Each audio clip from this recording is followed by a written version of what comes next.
নমস্কার, স্পোর্টস সানস্ক্রিনে আপনাদের স্বাগত। আপনাদের সঙ্গে রয়েছে আমি কৌশিক।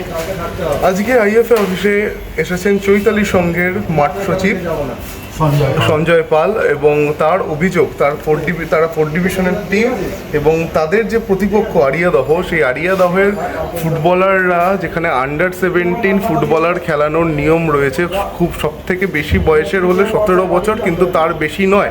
কিন্তু তাদের অভিযোগ যে এখানে আরও বেশি বয়সের অর্থাৎ 18-19 বছরের ছেলেদের খেলানো হচ্ছে। আমরা কথা বলে নেব মাঠ সচিবের সঙ্গে। আপনার অভিযোগটা ঠিক কী? আমার অভিযোগ হচ্ছে আমাদের সঙ্গে আজকে চৈতালি সংঘের সঙ্গে আমাদের আরিয়াদহের খেলা ছিল 4 ডিভিশন, এবং মাঠে গিয়ে দেখি যে ওরা বড় বড় ছেলে দিয়ে একটু নিয়ে এসছে।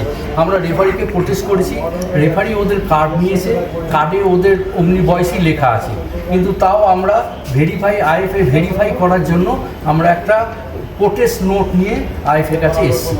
এবং ওদের হচ্ছে জার্সি নম্বর হচ্ছে 7, 11, 3, 41, 16, 9।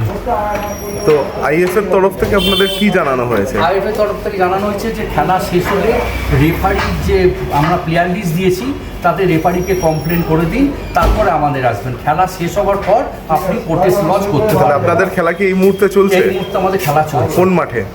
পুলিশ মাঠে। পুলিশ মাঠে আপনাদের খেলা চলছে, তাই তো? ঠিক আছে। আপনার যে প্রোটেস্ট আপনি এটা জানিয়েছেন, আপনার প্রোটেস্টের কাগজ রয়েছে তো নিশ্চয়ই আমার কাছে, সেই কাগজটা একটুখানি দেখানো যাবে?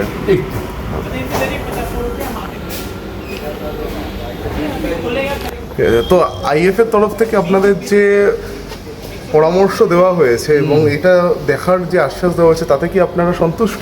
এখন আইএফএর বলছে যে এটা হচ্ছে টাকা দিয়ে পার প্লেয়ার 1000 টাকা করে দিয়ে প্রোটেস্ট করতে হবে এবং খেলা শেষ হওয়ার পর।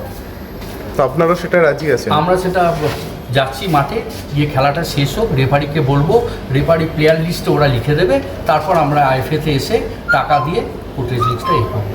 ধন্যবাদ।